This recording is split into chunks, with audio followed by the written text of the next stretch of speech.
సంస్కృతి సంపద YouTube channel తరఫున అందరికీ స్వాగతం. ఉపనిషద్ విజ్ఞానము అనే శీర్షిక ద్వారా శ్రీ లోకనాథం గారు ధారావాహిక ప్రసంగం చేస్తున్నారు. వారి ధారావాహిక ప్రసంగంలో ఈరోజు 15వ ప్రసంగం చేస్తున్నారు. శ్రీ లోకనాథం గారికి స్వాగతం. ధన్యవాదాలు. ఓం తత్సత్. ఓం గురవే సర్వలోకానాం భిషజే భవరోగిణాం నిధయే సర్వవిద్యానాం దక్షిణామూర్తయే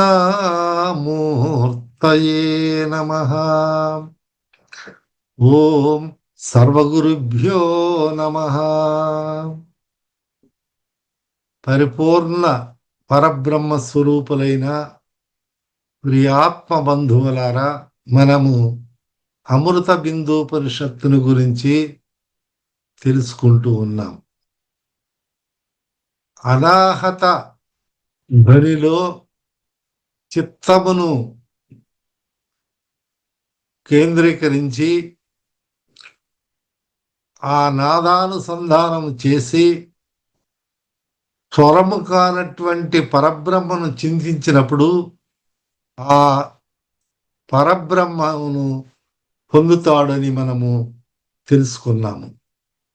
ఇప్పుడు అటువంటి ఆ పరబ్రహ్మ ఏ విధంగా ఉంటుంది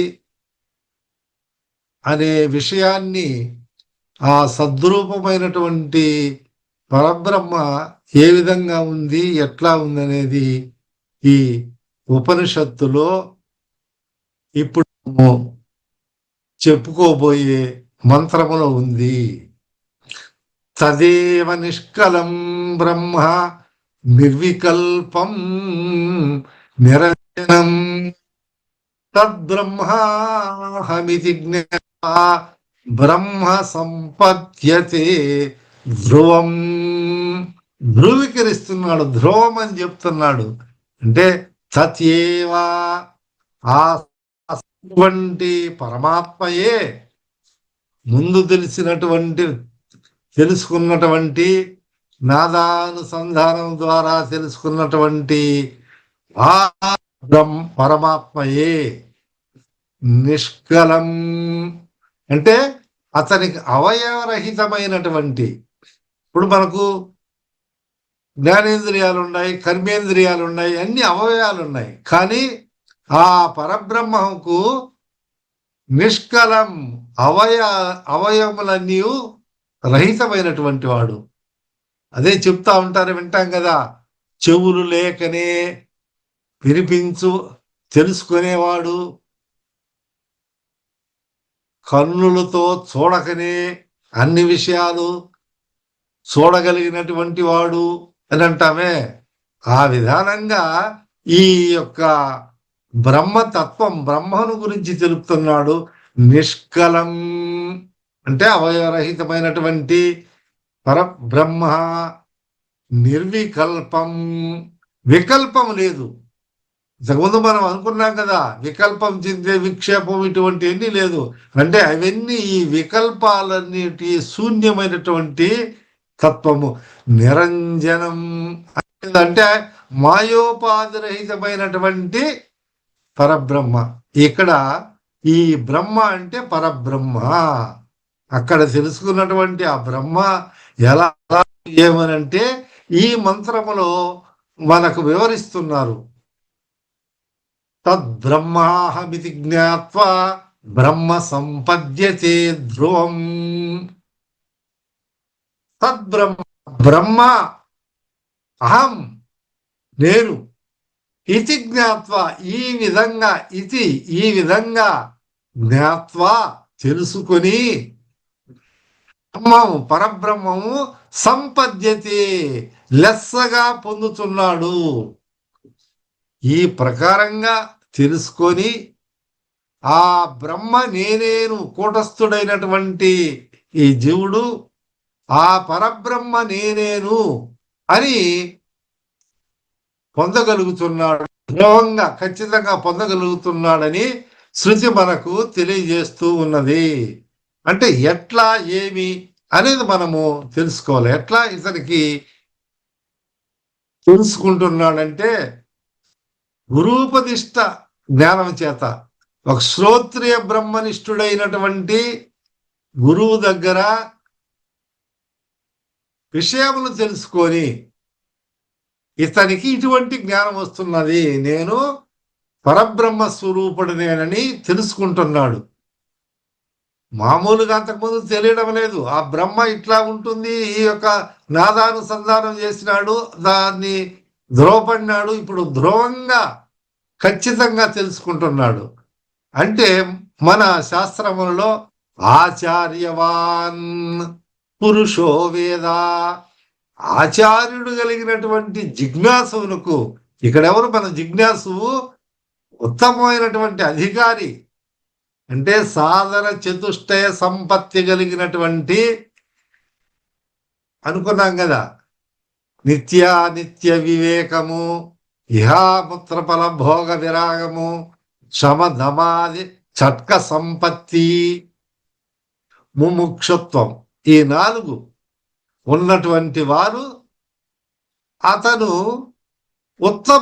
ఉత్తమాధికారి, ఉత్తమమైన అధికారి. ఈ బ్రహ్మజ్ఞానాన్ని సంపాదించుకునేదానికి అటువంటి అధికారి, అటువంటి జిజ్ఞాసువు గురువుపదేశం ద్వారా గురువు దగ్గర కూర్చొని నేర్చుకున్నప్పుడు అతను పరబ్రహ్మనే అనే యొక్క జ్ఞానాన్ని పొందుతాడు. ఇక్కడ చెప్పాడు ఎటువంటి గురువు ఎటువంటి వాడు అయి ఉండాలంటే శ్రోత్రియం బ్రహ్మనిష్టం, శ్రోత్రియ బ్రహ్మనిష్ఠుడు. శ్రోత్రియం అంటే ఈ శాస్త్రాలన్నిటి కూడా తెలుసుకున్నటువంటి వారు. వేదము శృతిలో ఏం చెప్తున్నది అంటే, ఒక ఉపాధ్యాయుడు తరగతి గదిలో పాఠాలు చెప్పాలంటే ఆ పాఠ్య పుస్తకమనే కాకుండా అనేక ఆసూచి గ్రంథాలంతా చదివి విషయాలను గ్రహించి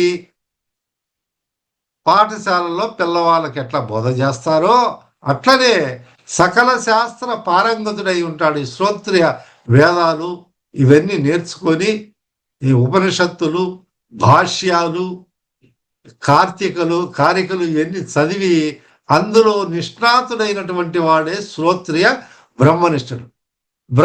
శ్రోత్రియం అంటే ఈ వేదాలు ఇవన్నీ తెలుసుకోవడము. బ్రహ్మనిష్ఠుడు అంటే బ్రహ్మనిష్టలో ఆయనకు ఆ బ్రహ్మనిష్ట అనేది నిరంతరము ఆ బ్రహ్మ అనుభవంలో ఉన్నటువంటి వాడు. అటువంటి వారు వచ్చి ఈ జిజ్ఞాసుకు బోధ చేసినట్లయితే ఇతనికి బ్రహ్మజ్ఞానము ఇది జ్ఞాత్వ, ఆ విధంగా తెలుసుకొని బ్రహ్మము నేనే అని ధృవపరుచుకుంటాడు. అంటే ఈ గురువు ఏం చెప్తారంటే, నాయనా నువ్వు సచ్చిదానంద పరబ్రహ్మ స్వరూపుడివి, సజాతీయ విజాతీయ స్వగత భేదరహితమైనటువంటి ఆ స్వరూపము నీది అని ఈయన తత్వమసి మహావాక్యాలు అంటారే, మహావాక్య చతుష్టయంలో తత్వమసి, అహం బ్రహ్మాస్మి, ప్రజ్ఞానం బ్రహ్మ, అయమాత్మ బ్రహ్మ, ఈ వాక్యాలు ఉన్నాయి. ఈ మహావాక్యాలని ప్రసిద్ధి అంటే తత్వమసిని బోధిస్తారు. తత్ అంటే అది, త్వం నీవు అది, అసి అయి ఉన్నావు. తత్ త్వం అసి, నీవు అది ఆ పరబ్రహ్మమై ఉన్నావని గురువు గారు బోధిస్తారు. ఆ గురువు గారు బోధించినప్పుడు ఈ పద్ధతుల ప్రకారం అన్ని ముందు చేయాల్సినటువంటి ప్రక్రియలు చేసి ఆ విధంగా కొంతమంది చెవుల్లో బోధిస్తారని, రామానుజాచార్యులు వారు కూడా ఆ మంత్రాన్ని అందరూ వినాలని ఆయన గోపురం ఎక్కి బోధిస్తారు చూడండి మంత్రాన్ని కూడా. అటువంటి ఉదారమైనటువంటి విషయాలతో చెప్పే విధానం ఉంది. ఇతనికి చెవులో బోధ చేస్తారనే చెప్పే విధానం ఉంది.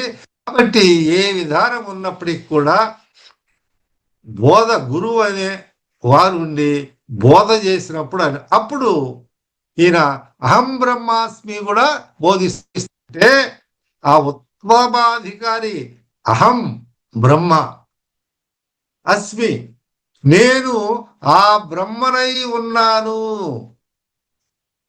ప్రత్యేగాత్మ అయినటువంటి కూటస్థుడైనటువంటి నేను ఆ బ్రహ్మమే అయిపోతున్నాను, బ్రహ్మమేను నేను అని ఆ నిష్కలాదికమగు బ్రహ్మమును అనుభవిస్తాడు. అహం అంటే నేను. ఎవరు ఇక్కడ? ఈ జిజ్ఞాసు, ఈ కూటస్థుడైనటువంటి ఈ జిజ్ఞాసు కూటస్థుడని అనుకుంటున్నాడు, జీవుడు అనుకుంటున్నాడు. ఆ జీవుడు గురూపదేశం వల్ల అహం బ్రహ్మాస్మి మంత్రాన్ని ఎప్పుడైతే బోధిస్తారో ఆయన అహం నేను బ్రహ్మ పరబ్రహ్మను అస్మి అయి ఉన్నానని అంటాడు. అది ఆ బ్రహ్మాన్ని గురించి మనం ఇందాక చెప్పుకున్నాం. నిష్కలం, నిరంజనం, నిరాకారం, ఇవన్నీ. ఆ నిష్కలాధికమైనట్టు పరబ్రహ్మమును అనుభవిస్తాడు.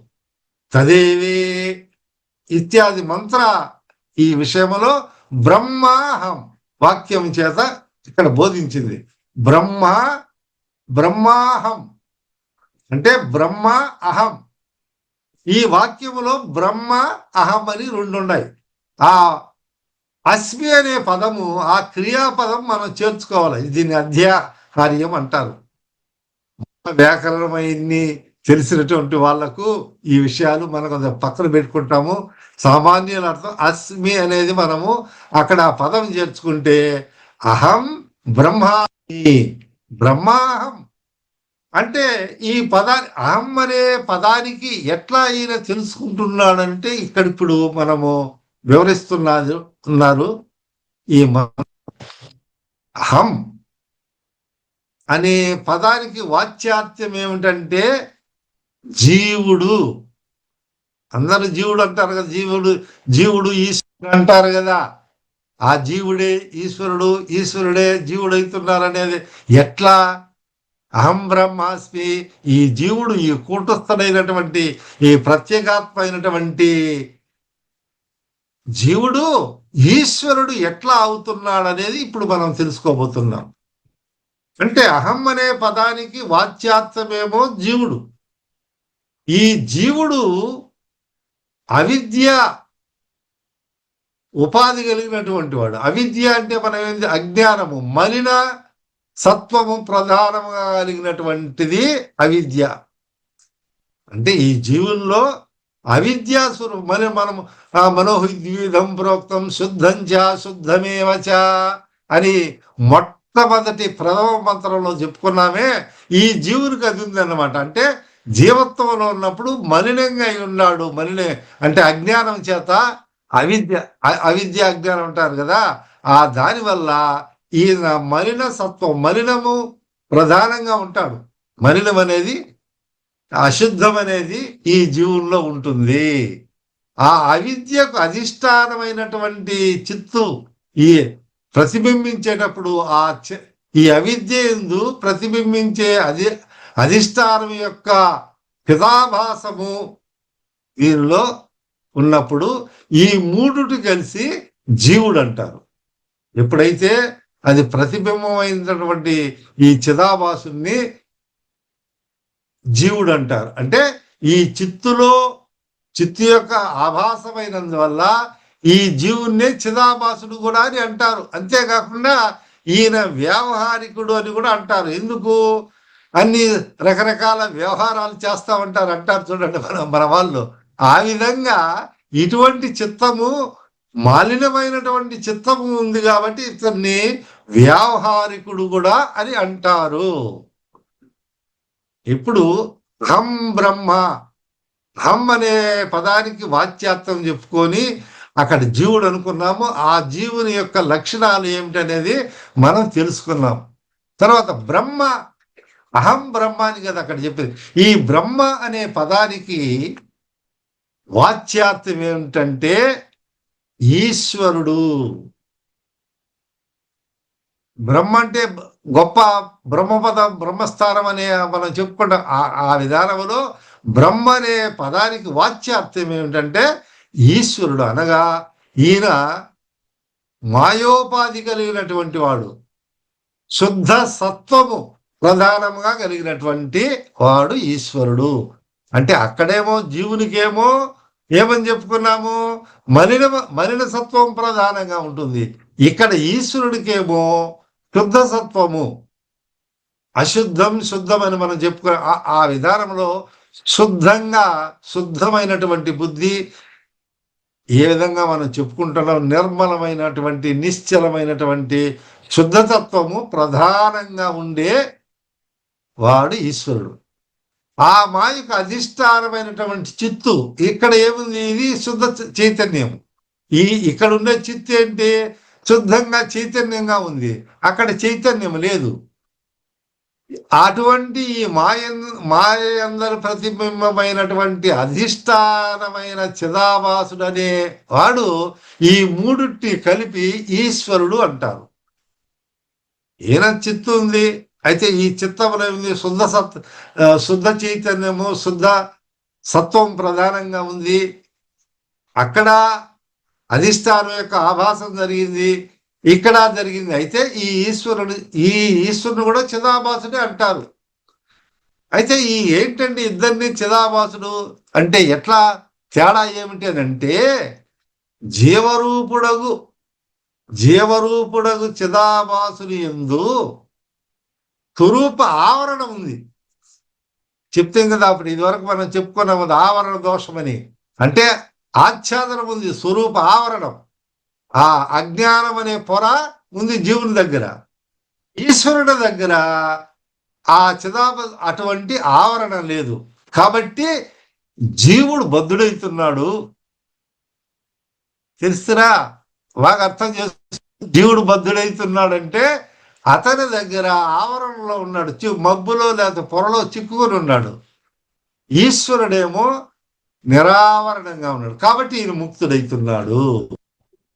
ఈ జీవేశ్వర భేదాన్ని మనం ఛేదించుకున్నట్లయితే, ఈ శుద్ధ చైతన్య రూపమైనటువంటి పరబ్రహ్మానికి లక్ష్యార్థం చెప్పుకున్నట్లయితే, అప్పుడు సమన్వయంలో జీవుడు ఈశ్వరుడు ఒకరైతున్నారు. ఏదో చెప్తారు చూడండి, వడ్ల గింజలో బీప గింజ అంటారు. ఆ పొర తీసేస్తే బియ్యం వస్తుందంట. వడ్ల గింజ వరి గింజలో ఏముంది, బియ్యం ఉంది. ఆ పొర తీసేసి అవన్నీ తీసేస్తే లోపల బియ్యం కనవచ్చినట్లు ఈ జీవునికి ఉన్నటువంటి ఆ పొర, ఆ ఆవరణం అనే పొర తీసేస్తే ఆయన బ్రహ్మై కూర్చుంటాడు. కొత్తగా ఏమి తయారు కావడంలో ఉన్నటువంటి స్వరూపమే అప్పుడు మర్చిపోయి ఉన్నాడు. ఇప్పుడు మనము గురూపదేశం వలన, గురు బోధం వలన అతనికి తెలుసుకున్నాడు. అంటే అంతకుముందు లేదా అంటే అంతకుముందు ఉంది. అందువలన ఈ అస్మి అనే పదము జీవేశ్వరులకు అభేదాన్ని బోధిస్తుంది. అదేమిటండి అభేదం? ఎట్లా? ఇప్పుడు ఇందాకేమో జీవేశ్వరుడు, ఈయన అల్పజ్ఞుడు, ఆయన సర్వజ్ఞుడు, ఆయన సర్వం తెలిసినటువంటి వాడు, ఆయనకు మాయోపాధి, ఇతనికేమో ఇతను మలిన సత్వము, ఇతను ఈశ్వరుడేమో శుద్ధ సత్వం అని చెప్పినారు కదా. ఇటువంటి కూటస్థుడ బ్రహ్మకు ఈ చైతన్యాలకు ఏకత్వం ఎలా సిద్ధిస్తుందంటే భాగత్యాగ లక్షణాల ద్వారా, లక్ష్యార్థాల ద్వారా సిద్ధిస్తుంది. ఇట్లా వడ్ల గింజలో ఆ పొరను ఎట్లా తీసేస్తే ఏ విధంగా అవుతుందో ఆ విధానములో బ్రహ్మ అహం, నేను ఆ బ్రహ్మే అనే యొక్క జ్ఞానము ఈ కూటస్థుడైనటువంటి స్వస్వరూపాన్ని ఎరుగుతాడు, అన్యుడిగా ఎరగడు. హం శబ్దములకు ఇదే అర్థము. ఎందుకంటే నేను వేరే అనుకోడు. ఎందువల్ల, ఎట్లా అని మనము చేస్తే, మనం విచారణ చేస్తే శాస్త్రం కూడా చెప్పింది. తత్సృష్ట్వా తదేవానుప్రావిశత్, తత్సృష్ట్వా తదేవానుప్రావిశత్. ఈ చరాచర రూపము ప్రపంచమునంతను సృష్టించినాడు ఎవరు? పరమాత్మ. సృష్టించి అందు జీవరూపంగా ప్రవేశించినాడు అని శృతి చెప్తా ఉంది. మనం శృతి అంటే మనకు ఆ మాట శాసనం అంటారే, శృతే మనకు ప్రమాణము. గ్రంథం ఏమిటంటే వేదం. ఆ వేదములో ఉండే అంతంలో ఈ శృతి శాసిస్తున్నది.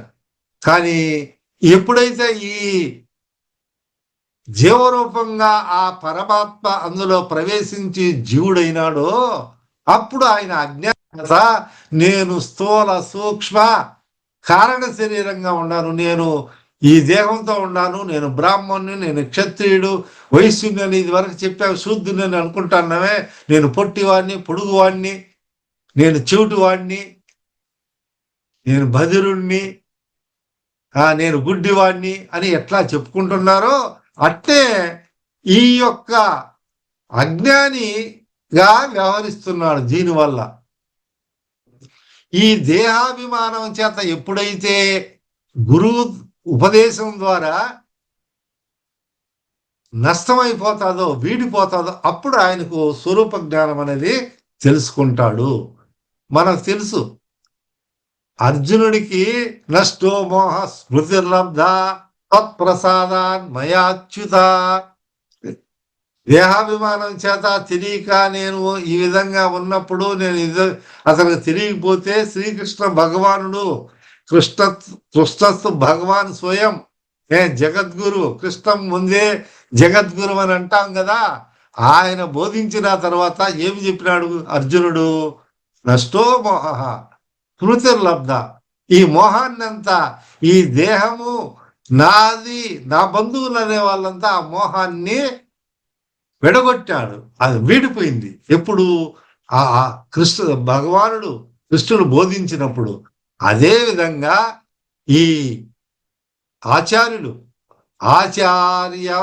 దేవో భవ, అతిథి దేవో భవ, మాతృదేవో భవ, పితృదేవో, ఆచార్య దేవో భవ, అతిథి దేవో భవ అని మన సాంప్రదాయంలో వీళ్ళందరినీ పూజించమని చెప్తారు కదా. ఆ విధానంలో గురు బోధిస్తాడో వీనికి స్వస్వరూపమైనటువంటి జ్ఞానం ప్రాప్తిస్తుంది. అంటే ఆ స్మరణ వస్తుంది. నేను నా స్వరూపం ఇది. తెలిస్తే, తెలియకపోతే ఇది తెలిస్తే అని చెప్తూ సూక్ష్మములో మోక్షం అంటారే, ఆ సూక్ష్మ గ్రాహి అవుతాడు.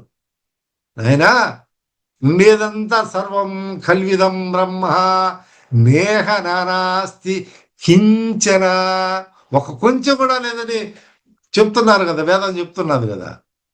కాబట్టి ప్రహ్లాదుడు చెప్పినది కూడా అదే, ఇందుగలడందు లేదని సందేహము వలదు చక్రి సర్వోపగతుండు, ఎందెందు వెదకు చూసిన అందందే గలడు దానవాగ్రని వింటే అని మనం చెప్పుకున్నాం. మనందరికి, మీ అందరికీ బాగా తెలుసు. కాబట్టి ఆలోచన చేయండి.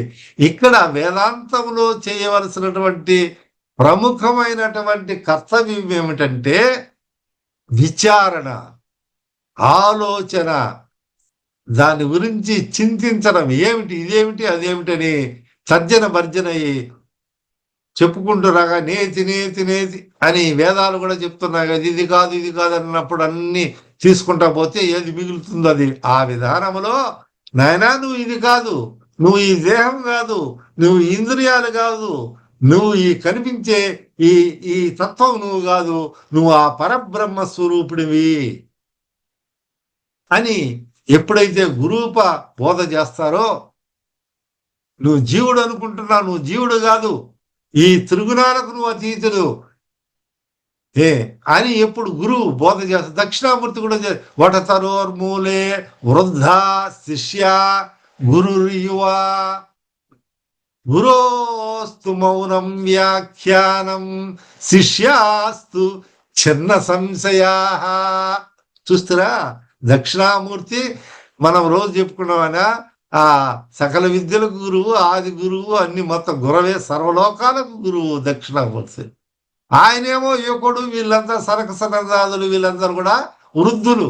ఆ చెట్టు కింద గురిస్తే గురోస్తు మౌనం వ్యాఖ్యానం, మౌనంగా చెప్తున్నాడంట. ఆయన ఎట్లా చెప్తున్నాడంటే ఇట్లా చెయ్యి ఇట్లా పెట్టుకొని మౌనంగా చెప్తే శిష్యాస్తు చిన్న సంశయ శిష్యులకు ఎటువంటి సందేహం కూడా లేదు, అన్ని తీరిపోయినాయి చూపించినాడు. ఉత్తమ అధికారులు కదా శిష్యులు. ఏంటి ఇదేమో పరమాత్మ, పరబ్రహ్మ, జీవుడు, ఇవి త్రిగుణాలు, సత్వము, రాజసము, తమస్సు, ఈ గుణాలను వదిలిపెట్టి ఈ జీవుడు వచ్చి ఈయనలో చేరితే నువ్వు అదే ఆ తత్వం ఆయన చిన్ముద్రలో చూపించారు, వాళ్ళకి ఆ జ్ఞానోపదేశం అయింది. అట్లా గురువు ఉపదేశిస్తున్నప్పుడు ఆ స్వస్వరూప జ్ఞానాన్ని అందుకుంటాడు. అంటే ఈయన కొత్తగా ఈ ఆత్మజ్ఞానం రాలేదు, ఉన్నదాన్నే ఉన్నట్టు తర్వాత తెలుసుకొని నా దగ్గరనే ఉన్నదే అంటే కంఠాభరణము సిద్ధించింది అని చెప్తా ఉంటారే వేదాంతంలో. ఏంటంటే ఒక బాలిక ఆటలాడుకునేదానికి పోయింది. ఈ ఆటలాడుతూ ఉంటే ఈ కంఠంలో హారం ఉంటుంది, కంఠంలో హారం వేసుకోకపోతే ఆ ఆడుకునేటప్పుడు ఎన్ని ఎగురుతూ ముందు పడతా ఉందని ఈ హారాన్ని తీసి వెనక ఇట్లా ఆ బిల్ల తీసి వెనక వైపుకి వేసుకున్నదాన్ని. ఈ ముందు వైపు లేకుండా వెనక వైపు ఆ వీపు మీద ఆ జాకెట్ దేంట్లో దాంట్లోకి పోయేటప్పుడు.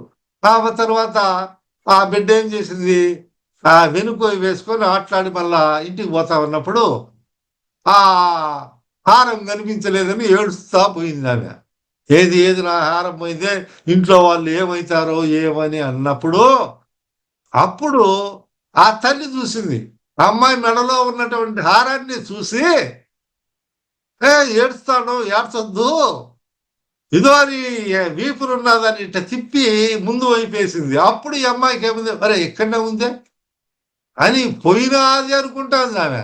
కానీ అట్టే ఈ జీవుడు కూడా నేను బ్రహ్మజ్ఞానాన్ని కాదు, నేను బ్రహ్మం కాదు, నేను కూటస్థును లేకపోతే నేను అల్పజ్ఞుని అనుకుంటాను. కానీ ఇది ఎట్లా ఉన్నదో ఆ కంఠాహారాన్ని ముందుకు తీస్తే ఆ పాప ఏ విధంగా ఈ మణిహారాన్ని పొందిందో ఆ విధంగా గురూపదేశం వలన గురువు చూపిస్తున్నాడు, ఆ తల్లి చూపించినట్టు నాయన నీ స్వరూపం అని ఆ స్వస్వరూపాన్ని ఉన్నది ఉన్నట్టుగా తెలుసుకొని ఇతను బ్రహ్మానందాన్ని అన్నాడు. అప్పుడు సద్గురూపదిష్టుడై సద్గురు దగ్గర కూర్చొని శ్రవణ మరణాదులు మనం చెప్పుకున్నాం, శ్రవణము మరణము నిధిధ్యాస అని చెప్పుకున్నాం కదా.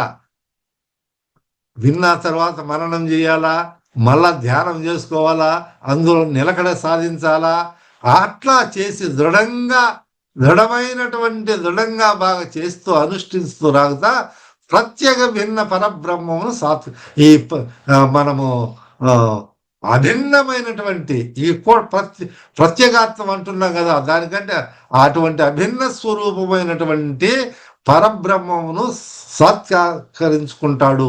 ఇదివరలో బ్రహ్మము ప్రాప్తించలేదని అనుకున్నవాడు ఇప్పుడే ప్రాప్తించునని అనే విధంగా అనుకుంటున్నాడు. కానీ అది ఎప్పుడూ ఉంది. కాబట్టి పై మంత్రమున బ్రహ్మ సంపద్యతే తదా, బ్రహ్మను సంపద్యతే ధ్రువం అని ధృవీకరించి చెప్తున్నది శాస్త్రం.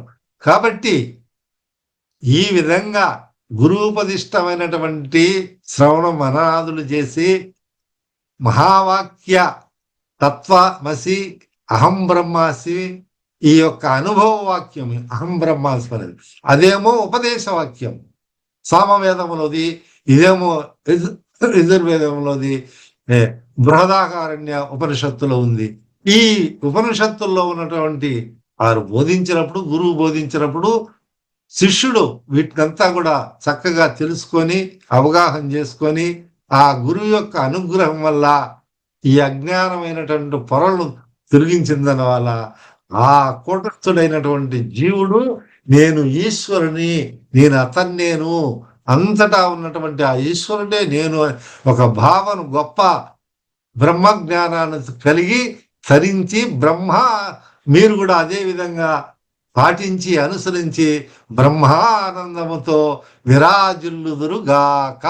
ఓం తత్సత్.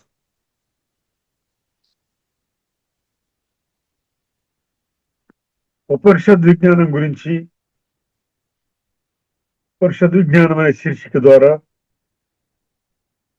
ధారావాహిక ప్రసంగం చేసిన శ్రీ లోకనాథం గారికి ధన్యవాదాలు. ధన్యవాదాలు సార్.